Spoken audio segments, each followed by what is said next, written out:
오늘 우리에게 주시는 하나님의 말씀은 고린도전서 15장 1절부터 10절까지의 말씀입니다. 신약성경 282면에 있습니다. 모두 자리에서 일어나 교독하시겠습니다.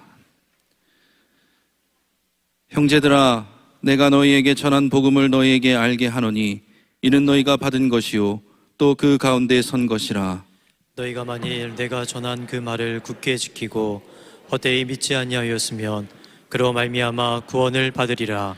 내가 받은 것을 먼저 너희에게 전하였노니 이는 성경대로 그리스도께서 우리 죄를 위하여 죽으시고 장사 지낸 바 되셨다가 성경대로 사흘 만에 다시 살아나사 게바에게 보이시고 후에 12 제자에게와 그 후에 500여 형제에게 일시에 보이셨나니 그 중에 지금까지 대다수는 살아있고 어떤 사람은 잠들었으며 그 후에 야고보에게 보이셨으며 그 후에 모든 사도에게와 맨 나중에 만삭되지 못하여 난 자 같은 내게도 보이셨느니라.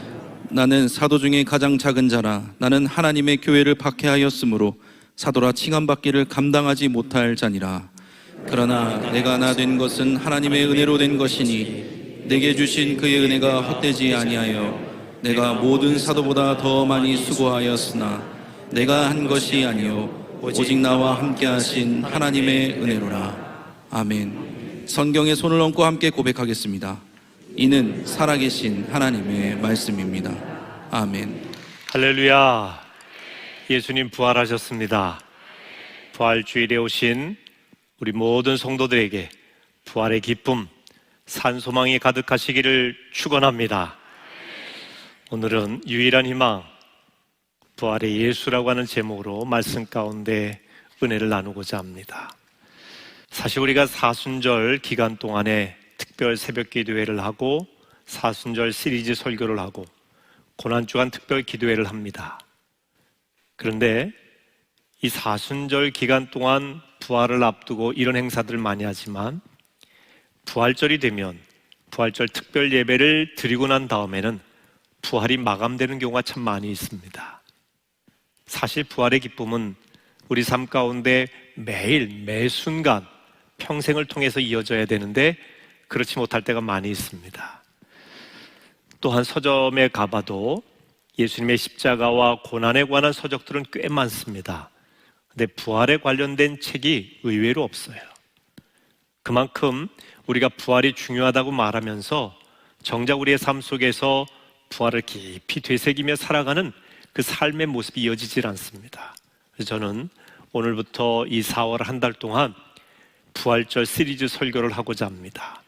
목적은 여러분 삶 가운데 부활이 현실화되고 현재화되고 일상화되고 늘 여러분 가운데 부활의 기쁨과 소망이 있기를 축원하는 마음에서 그렇게 하고자 합니다. 요즘 요 근래 부활을 입다라고 하는 미국의 리디머 교회 팀 켈러 목사님이 책을 쓰셨어요. 이 부활에 관련된 책인데요, 너무 내용이 좋습니다. 그래서 제가 이 책을 중심으로 해서 한 달 동안 부활에 관련된 말씀을 전하고자 하는데 여러분도 기회가 되시면 꼭 한번 구입을 해서 읽어보시기를 바랍니다. 이 책을 쓰신 팀 켈러 목사님은 2002년에 갑상선 암으로 고통을 당하십니다. 이 통증을 치료하는 가운데 한 책을 읽게 되는데 그 책이 영국의 신약학자인 톰 라이트라고 하는 교수님이 쓰신 하나님의 아들의 부활이라고 하는 책입니다. 예수님의 부활에 관련된 책인데 이 팀 켈러 목사님도 오랜 세월 목회를 하면서 예수님의 부활에 대해서 얼마나 많이 설교했겠습니까? 그런데 이 책을 통해서 훨씬 더 큰 확신과 용기를 얻었다고 합니다.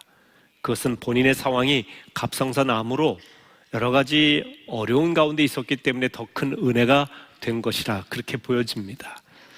그분이 부활에 대해서 책을 읽고 묵상하는 가운데 다시 한번 깨달은 것이 이것입니다.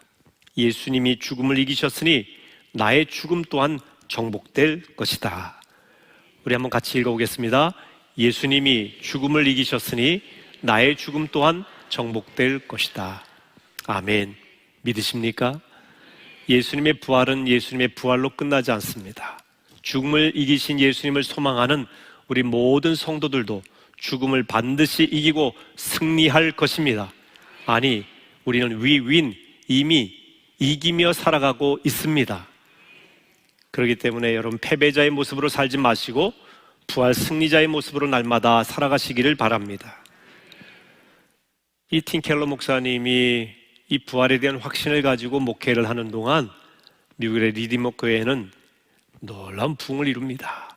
세계에서 가장 부흥하고 영향력 있는 교회가 됩니다. 뉴욕에 있는 교회인데요, 얼마나 많은 사람들이 모이는지 몰라요. 그리고 이분이 많은 책을 쓰시고 세계적으로 가장 영향력 있는 목사님이 되십니다. 근데 얼마 전에는 갑상선암으로 고통을 당했는데 얼마 전에 이분이 췌장암 판정을 받습니다. 전보다 훨씬 통증이 심하대요. 두려움도 더 커졌고요. 더군다나 작년부터 전 세계가 팬데믹 상황이 되면서 이 코로나에 확진될까 하는 두려움까지 있지 않습니까? 그 팬데믹 상황에서 이런 여러 가지 질병을 치유하는데도 어려움이 생겼다고 합니다. 위중한 상황입니다. 모든 것이 두려운 그런 상황입니다. 팀 켈러 목사님은 이런 상황에서 그 무엇보다 희망이 절실하게 필요하다, 이걸 느꼈어요. 본인 개인적으로도 희망이 필요하고 전 세계적으로도 희망이 필요한 시대다. 무엇이 희망인가? 이분은 이런 이야기를 합니다. 예수 그리스도께서 죽은 자 가운데서 살아나심을 믿는 것보다 더 크고 절실한 희망은 없다. 그렇습니다. 우리의 희망은, 유일한 희망이라고 할 수 있는 것은 예수님의 부활입니다. 부활하신 예수님을 바라보는 가운데 희망을 품고 살아가시기를 바랍니다. 사람은 누구나 죽는다는 것을 이론적으로 압니다. 그러나 죽음을 나의 문제로 받아들이는 사람은 드뭅니다. 대부분 죽음은 인간의 문제이긴 하지만 나의 문제는 아니다라고 생각을 합니다. 그런데 요즘 팬데믹 상황에서 사람들이 죽음이 멀리 있지 않구나, 가까이 있다는 것을 피부로 느끼게 됩니다. 더군다나 암이나 중한 질병에 걸린 분들이 많이 있습니다. 이분들은 죽음을 깊이 생각하게 되죠. 죽음을 묵상하는 가운데 우울해합니다. 그러면서 보다 절실하고 깊은 희망을 갈망합니다. 여러분, 이 두려움의 시대, 인생의 암흑기에 품어야 될 희망은 예수 그리스도의 부활입니다. 예수의 부활은 어두운 현실만 보게 하는 것이 아니라 그 어둠을 넘어서서 그 이면을 보게 합니다. 초기 기독교인들은 부활 소망으로 온갖 어려움을 극복해 갔습니다. 초기 기독교는 로마의 박해라고 하는 고난의 시절을 지냄과 동시에 초기 기독교 때에 전염병이 만연했어요. 안토니우스 전염병, 키프리아누스 전염병과 같은 이런 전염병이 2세기, 3세기에 걸쳐서 굉장히 만연해 있었습니다. 박해로 인한 고난, 전염병으로 인한 위험, 이런 고난과 위험 속에서 놀랍게도 기독교는 부흥하게 됩니다. 참 신기한 일이죠. 희망이 보이지 않는 상황이었지만, 그 혹독한 시절이었지만 기독교는 놀라운 부흥을 이룹니다. 고대 전염병을 연구한 역사가 카일 하퍼는 기독교인들이 이렇게 부흥하고 새로워질 수 있었던 비결이 무엇인가, 그의 책에 이런 이야기를 합니다. 그리스도인들은 이것까지도 긍정적 과정으로 보았다. 현세는 본래 덧없는 것이며 더 큰 이야기의 일부에 불과했다. 그리스도인에게 중요한 것은 삶의 방향을 더 큰 이야기, 우주적 이야기, 영원한 이야기 쪽으로 맞추는 것이었다. 그들도 이 세상에 살며 고통을 경험하고 남을 사랑했다. 그러나 그 시대의 그리스도인들은 부름받은 대로 현세의 이야기를 그저 자신들이 사는 이야기들 중 하나로 보았다.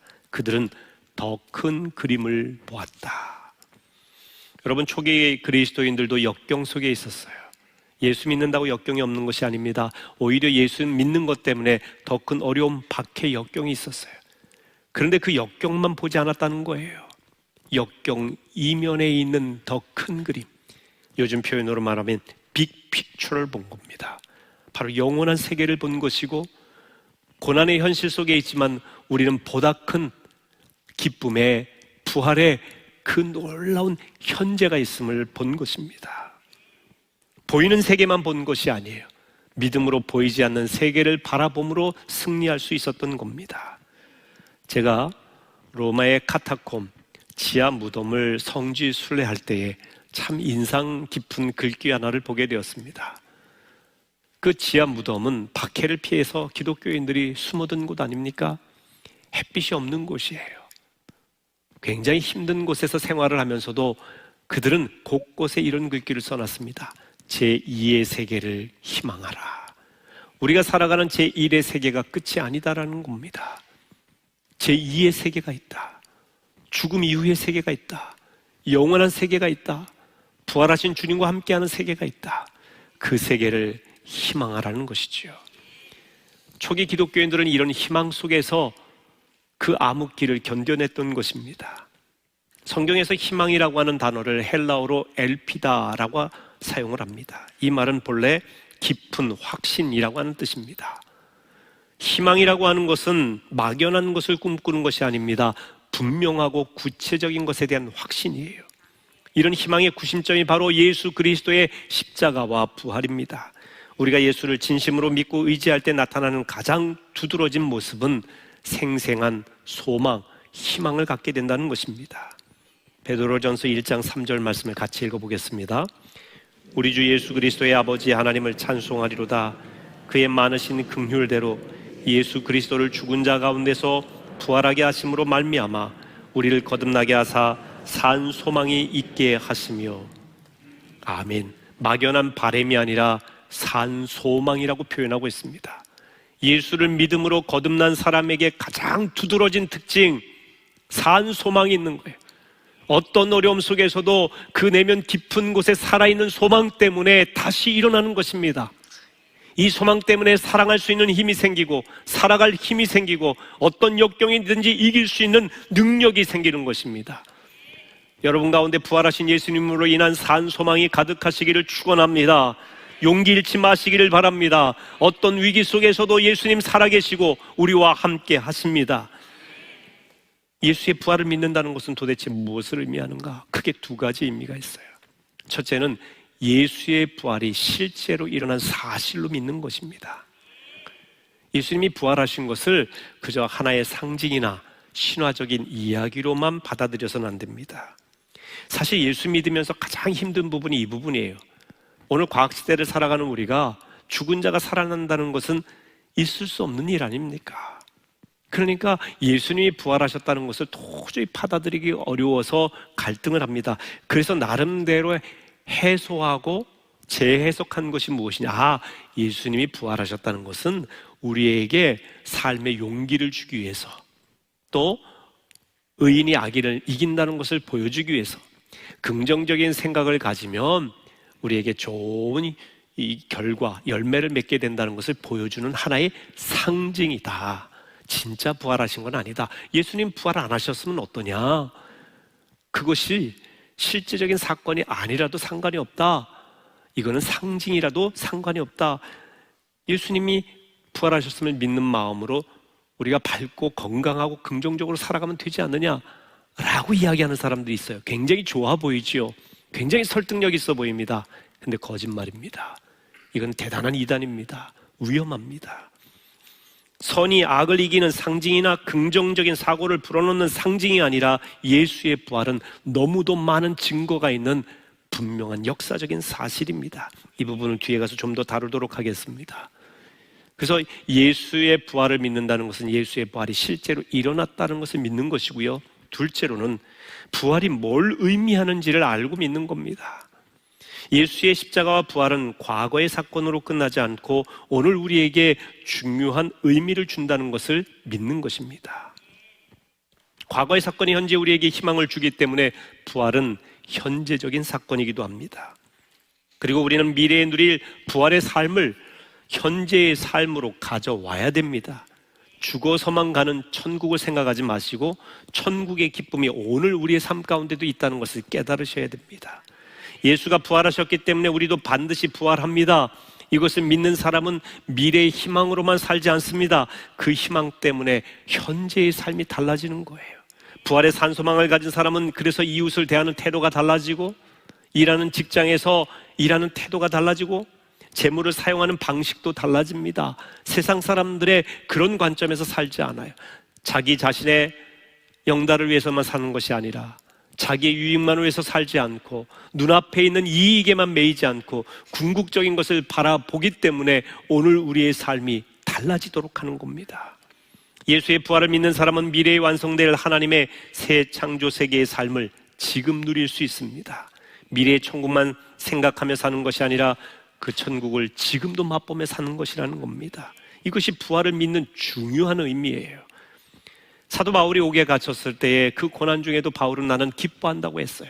내가 다시 말하노니 너희는 주 안에서 기뻐하라. 내가 기뻐하노니 너희도 기뻐하라. 여러분, 옥중에 있는 사람이 뭐 그렇게 기뻐할 게 있겠어요? 매를 맞아가며 고문을 당하며 고초를 겪는데 기뻐할 이유가 없지 않습니까? 억울하지 않습니까? 내가 주의 일을 하는데 하나님의 영광을 위해서 일하다가 이렇게 옥에 갇혀서야 되겠습니까? 예수 잘 믿는데 예수 잘 믿는 사람들이 이렇게 가난하고 세상 사람들에게 조롱받아서야 되겠습니까? 라고 하면서 하나님께 원망할 수 있는 상황 아닙니까? 그런데 아니에요. 바울은 기뻐했어요. 왜 그랬을까? 그가 어떤 상황에 있든지 부활하신 주님에 대한 소망이 있기 때문에 그 소망이 미래적인 것만이 아니라 오늘 나의 삶을 바꾸는 거예요. 나의 생각을 바꾸는 겁니다. 나의 입술을 바꾸는 것입니다. 그게 위대하다는 겁니다. 우리가 따르는 예수님은 과거에 존재했던 위대한 스승만이 아닙니다. 미래에 오실 재림의 주님만이 아니라 오늘 우리와 함께 하시는 하나님이십니다. 그래서 우리가 찬송하지요. 436장에 이렇게 부릅니다. 나 이제 주님의 새 생명 얻은 몸, 옛것은 지나고 새 사람이로다. 그 생명 내 맘에 강같이 흐르고 그 사랑 내게서 해같이 빛난다. 영생을 누리며 주 안에 살리라. 오늘도 내일도 주 안에 살리라. 함께 찬송합니다. 나 이제 주님의 새 생명 얻은 몸, 옛것은 지나고 새 사람이로다. 그 생명 내 맘에 강같이 흐르고 그 사랑 내게서 해같이 빛난다. 영생을 누리며 주 안에 살리라. 오늘도 내일도 주 안에 살리라. 아멘. 여러분, 영생을 누리며 산다고 했어요. 영생을 누릴 것이다가 아니에요. 옛날 찬송에는 영생을 맛보며 살리라 그랬어요. 언제? 내일? 아니에요. 오늘도 내일도 주 안에 살리라. 여러분, 우리가 믿는 기독교 신앙은요, 미래적인 것이 아니에요. 과거에 예수님이 십자가에서 죽으시고 부활하신 걸로 끝나는 종교가 아닙니다. 하나님이 태초에 천지를 창조하신 것만 믿는 종교가 아니에요. 중요한 것은 오늘, 지금 그 주님께서 우리와 함께 하신다는 것입니다. 그 부활하신 주님이 오늘 나에게 위대한 영향을 줄 수 있다고 하는 것을 믿는 게 부활을 믿는 것입니다. 여러분, 예수님 믿으면, 부활의 산 소망을 품으면 영생을 지금도 누리며 살고요, 또 영원토록 누리게 되는 것입니다. 성경에서 아주 중요한 구절이에요. 요한복음 5장 24절인데 제가 이건 화면에 안 띄워드립니다. 여러분, 성경을 꼭 찾으세요. 성경 가져오셨죠? 요한복음 5장 24절, 이 말씀을 꼭 품으세요. 여러분들의 삶과 생명과 미래에 너무너무 중요한 말씀이에요. 자, 요한복음 5장 24절, 요한복음 5장 24절, 이 말씀 다 찾으셔서 읽고요, 여러분 마음에 꼭 새기세요. 자, 같이 읽습니다.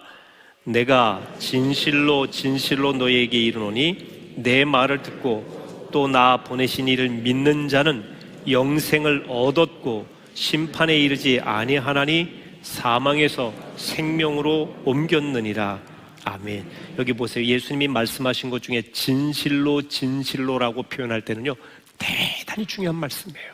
아주 핵심적인 말씀인데, 예수님이 내가 진실로 진실로 너에게 이르노니 내 말을 듣고 또 나 보내신 이를 믿는 자는 그 다음에 그 결과가 무엇이냐? 영생을 얻었고 그랬어요. 영생을 얻을 것이다가 아니에요.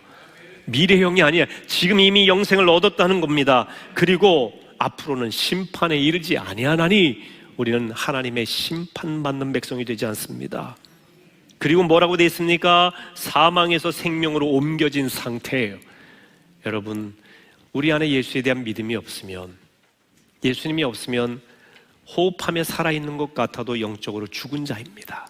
그런데 우리가 예수님을 믿으면, 부활의 산 소망을 가지면 세상적으로 봤을 때 패배한 자처럼 보이고 연약하고 힘들어서 지쳐 있을지라도 그 사람은 이미 사망에서 생명으로 옮겨진 거예요.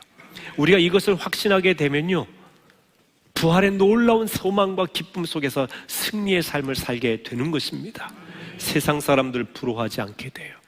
물질의 풍요, 건강, 권력, 지식, 여러 가지 성공한 그런 신화적인 그런 인물들에 대한 부러움이 아니라 나는 영생을 이미 얻었고 심판에 이르지 아니하며 사망에서 생명으로 옮겼다. 이 요한복음 5장 24절 말씀을 꼭 기억하시기를 축원합니다. 복음 중에 복음은 예수의 십자가와 부활입니다. 믿음 중에 믿음은 예수의 십자가와 부활의 은혜를 지금 누리며 사는 것입니다. 하나님께서 우리에게 선물을 주셨어요. 하나님께서 우리에게 주시는 선물을 영어로 프레젠트, 기프트란 말도 쓰지만 프레젠트라는 표현을 씁니다. 그런데 하나님이 주신 이 프레젠트, 선물이란 말은요, 영어로 보면 이 프레젠트가 또한 지금, 현재라고 하는 표현이에요. 그러니까 하나님이 주신 프레젠트 선물이 뭐냐? 지금이에요. 하나님이 주신 선물이 현재의 삶이에요. 많은 사람들이 그런 이야기를 해요. 빨리 코로나19의 상황이 사라지고 종식되고 미래에 좋은 날이 왔으면 좋겠다. 지금 너무너무 고생하고 힘든데 빨리 고생스럽고 힘든 날이 지나가고 미래에 좋은 날, 평안한 날, 부유한 날이 왔으면 좋겠다. 지금 내가 살아가는 이 삶이 너무나 건강이 힘들고 어려워서 지쳐있는데 빨리 이 모든 것들이 끝나고 육신적으로 건강한 미래에 좋은 삶이 왔으면 좋겠다 라고 생각을 합니다. 그러니까 대부분의 사람들의 삶에 그 목표와 희망이 미래에만 가 있어요. 근데 가만히 생각해 보세요. 여러분들이 생각하는 미래가 현재화 되었을 때는요, 그것이 미래가 현재화 되었을 때 또 우리는 생각해요. 지금도 힘들다, 또 다른 미래. 그렇게 미래만 바라보다가 결국 세상 끝나는 거예요. 현재를 누리지 못하면 미래도 없어요. 지금 기뻐하지 않으면 미래도 기뻐하지 못해요. 그렇기 때문에 지금 기뻐하시라는 거예요. 날마다 부활의 일상을 사시기를 축원합니다. 오늘 본문이 들어있는 고린도전서 15장은 부활장이라고 하는 별명이 들어있습니다. 팀 켈러 목사님은 오늘 성경 본문이 복음을 세 가지 측면에서 조명을 하는데, 하나는 역사적인 신앙의 측면, 또 하나는 합리적인 신앙의 측면과 또 하나는 은혜의 신앙의 측면에서 조명하고 있다고 합니다. 자, 하나씩 살펴보면요, 먼저 역사적인 신앙이란 무엇이냐? 복음은 특정한 역사적인 사건, 또 역사적인 사실을 이야기하면서 시작하죠. 대부분의 종교들은 우리가 무엇을 해야 된다라고 하는 교훈으로 시작을 합니다. 바르게 살아라, 거짓말하지 마라, 의롭게 살아라. 물론 우리도 십계명이라고 하는 것도 있고요, 계명이 있습니다. 근데 여러분, 계명이 먼저가 아니에요. 기독교 신앙은 우리가 지켜야 될 계명이 우선이 아니라 우리를 위해서 하나님께서, 우리 주님께서 우리를 위해서 무엇인가를 하셨다라고 하는 것을 믿는 데서 출발을 합니다. 이렇게 저렇게 살라고 이야기하시기 전에 예수님께서 역사 속에서 여러분을 위해 이루신 그 이야기로 성경은 시작을 합니다. 여러분, 이 세상이 창조된 것이 우리가 선한 일을 하고 밝은 세상에서 살 수 있을 만한 공로를 세웠기 때문에 세상이 창조되었을까요? 하나님이 먼저 세상을 창조하시고 6일째 인간이 살도록 만드셨어요. 여러분들이 착하고 의롭고 좋은 일을 했기 때문에 하나님께서 여러분에게 따사로운 햇살, 살 수 있는 공기를 주신 걸까요? 여러분이 하신 일이 있습니까? 햇빛 한 줄기 얻기 위해서 여러분이 하신 일은 뭡니까? 여러분이 호흡하기 위해서, 공기 얻기 위해서 여러분이 세운 공로는 무엇입니까? 우리가 선행을 행하고 공로를 행해서 구원받는다고요? 여러분, 여러분들의 공로와 선행으로 얻을 수 있는 건 아무것도 없어요. 그분이 해주시지 않으면 우리는 아무것도 아닌 인생입니다. 가만히 조금만 돌아보면요, 인간은 너무너무 연약해요. 교만해서 자기의 연약함을 모르고 살아가는 것이고 하나님이 있다 없다 말하는 것이지, 우리가 하나님이 없으면, 온 우주 만물의 역사가 생기지 않는다면, 이것이 자연적으로 지구가 돌아가고 햇빛이 생기고 공기와 광합성 작용과 이 모든 자연의 은택이 없다면 우리가 어떻게 삽니까? 여러분이 그걸 위해서 한 일이 뭐가 있느냐는 거예요. 매일 지구를 돌리고 계십니까? 태양이 떠오르도록 하고 계십니까? 인간이 할 수 있는 일이 없어요. 그런데 우리가 무엇을 해야 구원받는다라고 하는 것 자체가 얼마나 교만입니까? 그러니까 기독교는 그걸 이야기하는 거예요. 사람이 할 수 있는 일 없다. 그래서 하나님께서 아들 예수 그리스도를 보내셔서 그분을 통해 우리를 위해서 분명히 이루신 사건이 있다. 첫 번째 사건이 뭐예요? 십자가의 죽으심이에요. 우리 죄를 용서하신 뒤. 두 번째가 뭡니까? 죽으신 가운데 부활하셔서 부활의 첫 열매가 되어주셔서 우리도 예수를 믿으면 부활할 수 있다고 하는 것을 보여주신 것입니다. 어떤 신학자들은 기독교란 역사적 사건을 믿는 것이 아니라 하나님을 의지하는 어떤 느낌, 하나님을 믿고자 하는 의지라고 이야기합니다. 그래서 성경에 나오는 예수의 부활, 동정녀의 출생, 놀라운 기적 등을 역사적인 진짜 일어난 사건으로 보기보다는 비유적인, 상징적인, 신화적인 일로 생각을 합니다. 예수의 부활을 언급하면서 역사적, 육체적 부활은 믿을 수 없다고 이야기하는 것이죠. 이것을 믿는 것은 과학시대의 어리석은 몽상이라고 얘기합니다. 이들에게 중요한 것은 착한 그리스도인이 되어서 이웃을 사랑하고 세상을 좀 더 살기 좋은 곳으로 만드는 것입니다. 겉으로는 그럴듯하지요. 좋은 세상 만들고 이웃을 사랑하며 살기 위해서 부활 안 하시면 어떠냐, 이게 역사적인 사건이 아니면 어떠냐라고 이야기하는데, 여기에는 부활의 역사적 사실, 하나님이 행하신 분명한 역사적인 사건을 부인하는 매우 위험한 이단적인 사상이 도사리고 있습니다.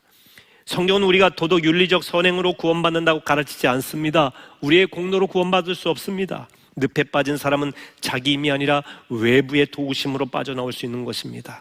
죄의 늪에 빠진 인간이 자기 힘으로 죄에서 빠져나올 수가 없어요. 그래서 예수님이 대신 십자가에 돌아가신 겁니다. 우리는 그분을 믿음으로 구원받고 영생 얻습니다. 더 나아가 그분이 죽은 자 가운데서 부활하심을 믿음으로 우리도 부활할 수 있습니다. 우리가 믿기만 하면 십자가의 용서함을 받게 되고, 우리가 믿기만 하면 부활의 기쁨, 소망을 누릴 수 있게 되는 것입니다. 다른 조건이 없어요. 믿기만 하라는 것이지요.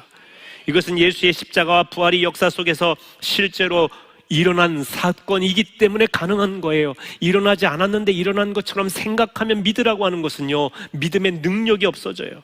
바울은 고린도전서 15장 14절에 이렇게 말합니다. 그리스도께서 만일 다시 살아나지 못하셨으면 우리가 전파하는 것도 헛것이요.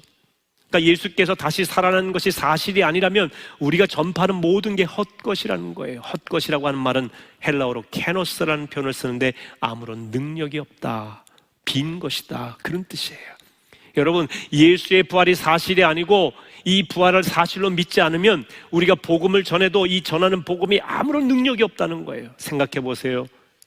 상징적인 것, 실제로 일어나지 않은 그것을 우리가 사람들에게 이야기한다고 그게 무슨 능력이 있겠어요? 사실이 아니지만 사실인 것처럼 믿어라 하는 것은요, 사람들을 우롱하는 거예요. 거기에는 능력이 없어요. 우리가 신앙생활을 오래도록 하더라도, 성경을 100번, 200번을 읽어도 예수의 십자가와 부활을 실제로 믿지 않으면, 이것이 일어난 사실이요, 하나님께서 우리를 위해서 보여주신 분명한 사건으로 받아들이지 않으면 여러분의 신앙의 역사는 힘이 없습니다. 그러니까 신앙생활에도 시들시들 하신 거예요. 확신이 생기질 않아. 그저 도덕 윤리적인 차원으로, 마음의 위안을 주는 종교의 차원으로만 끝나는 거예요.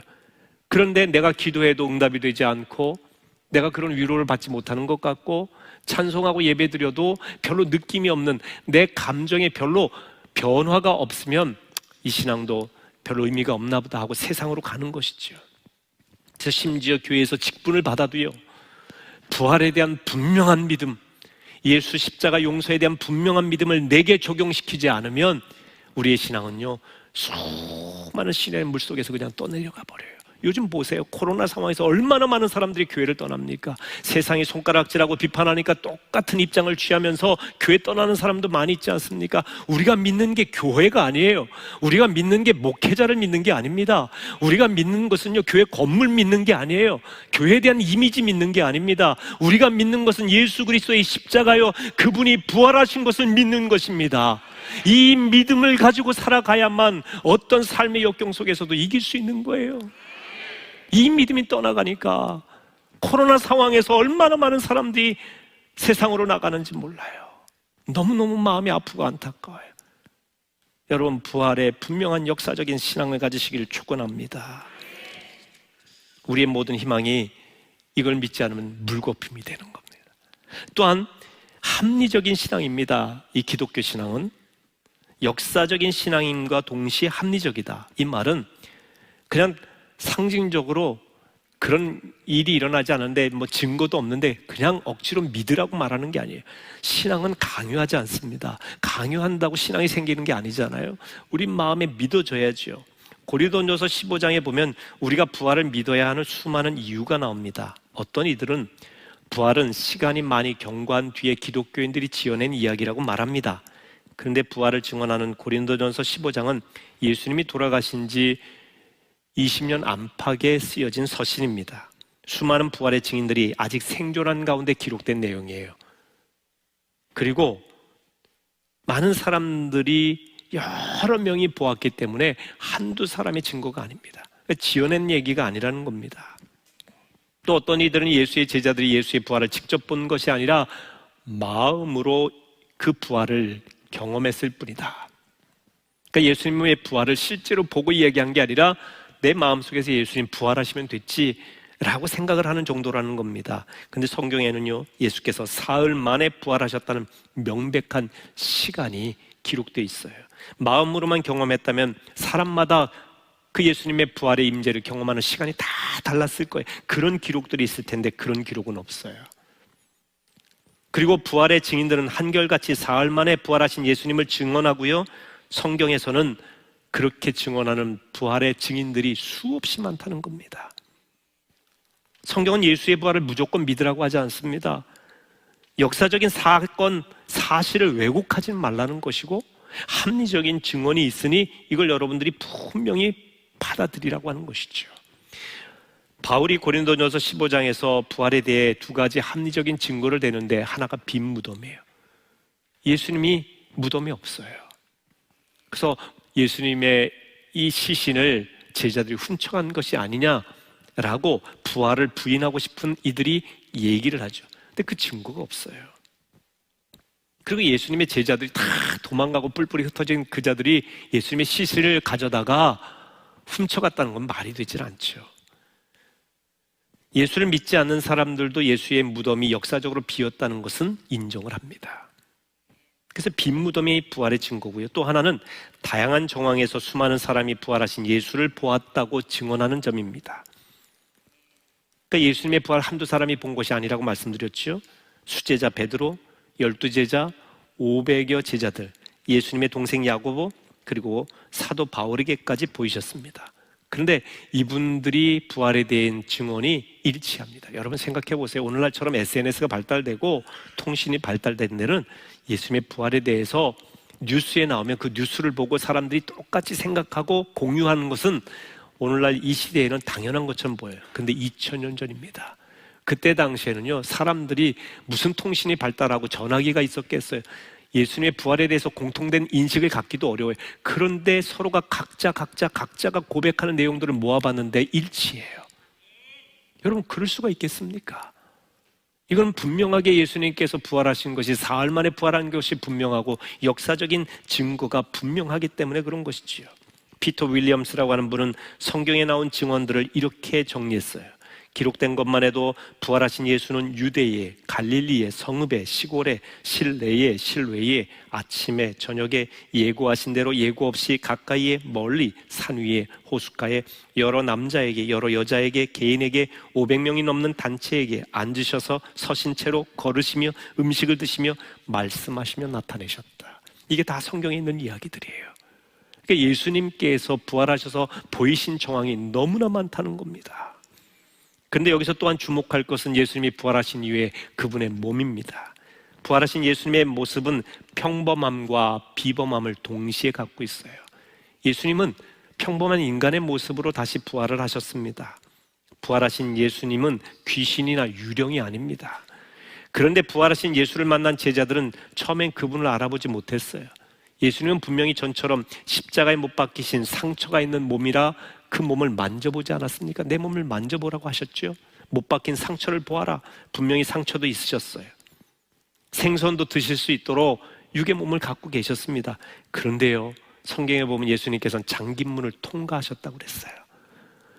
그러니까 예수님은 평범한 인간의 몸으로 부활하셨지만 똑같은 몸으로 부활하신 건 아니에요.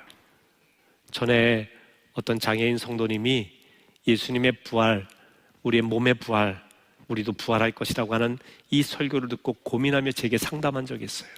목사님, 제가 나중에 죽어서 다시 부활할 때 우리 몸도 부활한다고 했는데 저는 그 부활 싫습니다. 제가 장애가 있는데 또한 이런 장애로 또 영생토록 그렇게 부활해서 살면은 이게 얼마나 비참합니까?